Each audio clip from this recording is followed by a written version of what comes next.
Jamais on n'aura vu un tel verrouillage démocratique, des interdictions de manifester, des interdictions même de distribuer des tracts, une fuite en avant sécuritaire, une fuite en avant liberticide. Comment dire, c'est ridicule.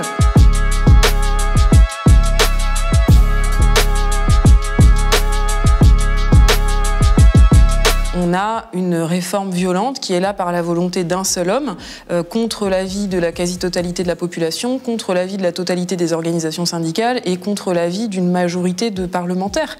Et aujourd'hui, si c'est ce groupe qui est l'auteur de cette proposition de loi, c'est parce qu'il y a à la fois une question sociale, puisque cette réforme elle est violente, mais depuis l'utilisation du 49.3 par le gouvernement, c'est ajouté une question démocratique lourde. Vous dites que c'est une anomalie démocratique, la situation dans laquelle on est aujourd'hui. Oui, tout à fait. C'est une anomalie qu'un président de la République puisse imposer une réforme de cette ampleur malgré un avis défavorable des députés, des syndicats et de la population. Jamais on n'aura vu un tel verrouillage démocratique avec le 49.3, on connaissait, on a vu le 47.1, enfin toute une série de cumul d'articles de la Constitution qui permettent et d'empêcher le débat parlementaire et d'empêcher le débat démocratique, des interdictions de manifester, des interdictions même de distribuer des tracts. Bon, ça en devient très inquiétant du point de vue des libertés publiques.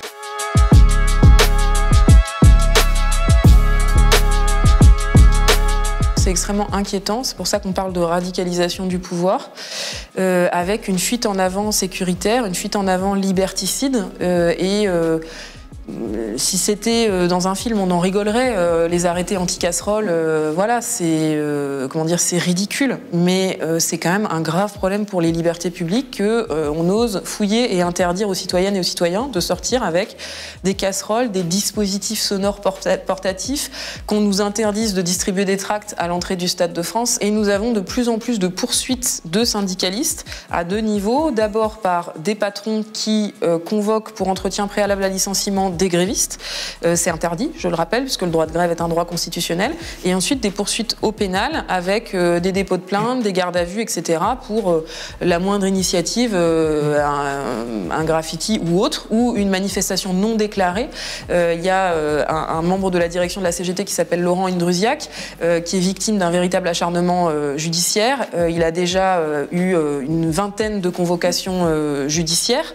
C'est quelqu'un qui est très calme, c'est inimaginable quand on le voit et quand on le connaît d'imaginer qu'il puisse avoir 20 convocations judiciaires. Et pourquoi? Parce que à chaque fois, c'est soi-disant des manifestations qui ne sont pas déclarées, pour lesquelles on poursuit et on condamne la CGT. C'est quoi? C'est une criminalisation des activistes, des militants, du mouvement social? Quel mot vous utiliseriez pour... vous disiez le pouvoir se radicalise. Oui, il y a une criminalisation des activistes et des militants, et on le voit en matière sociale et en matière environnementale.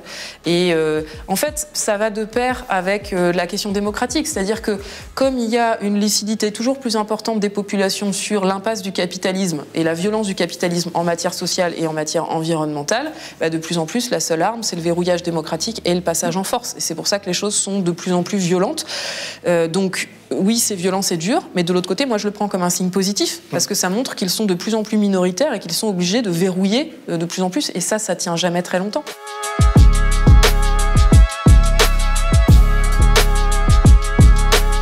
Plus le Rassemblement national est élevé, plus ça prive toute possibilité d'alternative politique progressiste, et donc ça lui permet de rester tranquille au pouvoir, sachant qu'il ne va pas être menacé par une alternative avec une tripartition de la vie politique. D'un côté le Rassemblement national, de l'autre côté la NUPES, les progressistes. Et c'est justement très choquant que d'un côté, ce même gouvernement menace de dissoudre des associations écologistes qui ont des modes d'action pacifistes, puisque, par exemple, les soulèvements de la terre n'ont jamais appelé à l'action violente, et de l'autre côté, autorise des manifestations cagoulées en plein Paris, en plein jour, de néofascistes. Alors Gérald Darmanin, il a dit maintenant, je dis au préfet de ne plus autoriser ces manifestations. Oui, mais donc, pourquoi il les a autorisées la semaine dernière, alors qu'il interdit certaines de nos manifestations? Enfin, c'est scandaleux, ce deux poids, deux mesures, et ça montre encore une fois que le gouvernement ne lutte pas du tout contre l'extrême droite. Au contraire, il lui sert de marchepied, comme ils l'ont fait à l'Assemblée nationale en donnant un maximum de postes au Rassemblement national, en renvoyant dos à dos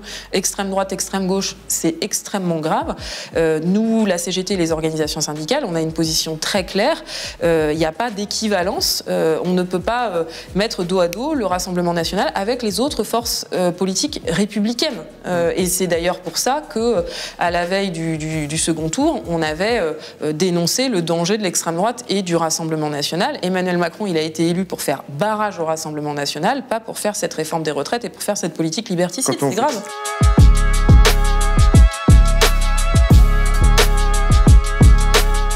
Il y a des secteurs qui sont partis en grève reconductible et le problème, c'est qu'il y a trop peu de secteurs aujourd'hui qui peuvent partir en grève reconductible. Et donc la première leçon à en tirer, c'est qu'il faut se syndiquer.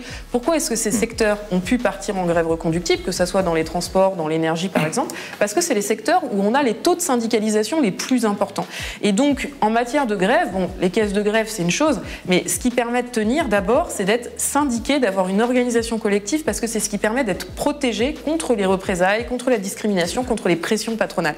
Donc, première leçon, syndiquez-vous, syndiquons-nous largement. Gros défi pour les syndicats. Parce que, effectivement, si on sort de cette mobilisation avec les effectifs des syndicats qui augmentent de 10, 20, 30, 40%, en termes de rapport de force, au moyen long terme, on aura tellement changé la donne. Parce que ce qu'il faut vraiment avoir en tête, c'est que là, on est sur une mobilisation nationale, sur un projet gouvernemental. C'est très particulier. Au quotidien, le syndicalisme, c'est pas ça. Au quotidien, le syndicalisme, c'est retrouver les marges de manœuvre sur notre travail, nos conditions de travail, nos salaires, etc., auprès de l'employeur. Et ça, pour changer les choses, il faut se syndiquer et il y a un effet direct. Les salaires, le premier interlocuteur, c'est le patron. Et donc, il y a des mobilisations dans les entreprises, sur les lieux de travail, directement en lien avec les négociations salariales.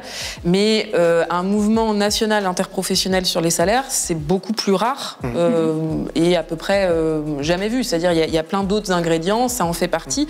Mais ça, pour construire une mobilisation nationale interpro sur les salaires, c'est pas la même mécanique. Donc, comment vous faites pour mettre cette question à l'agenda, là, maintenant, du coup, il suffit de regarder ce qui se passe dans le pays, dans les boîtes, pour voir que les salaires baissent en euros constants, c'est très grave. Il y a un tassement sans précédent des qualifications et des salaires, avec de plus en plus de salariés qui sont payés au SMIC ou au niveau du SMIC et qui n'arrivent pas à boucler leur fin de mois et à remplir leur frigo. Donc il y a un grave problème et nous avons deux propositions très simples.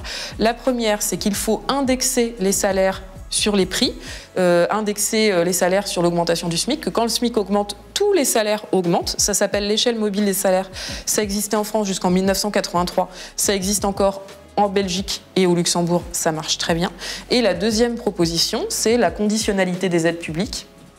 On arrose, alors ça on oublie de le rappeler, à part peut-être sur Mediapart, l'État arrose très généreusement les entreprises et notamment les plus grandes d'entre elles de milliards d'euros d'aides publiques. C'est chaque année quasiment 200 milliards d'euros qui sont donnés sans contrepartie ni contrôle aux entreprises et notamment à celles du CAC 40. Eh bien, nous disons qu'il faut conditionner ces aides publiques à des objectifs sociaux et environnementaux, notamment en matière de salaire, d'emploi, d'égalité salariale, d'environnement, pour avoir un levier sur les négociations salariales.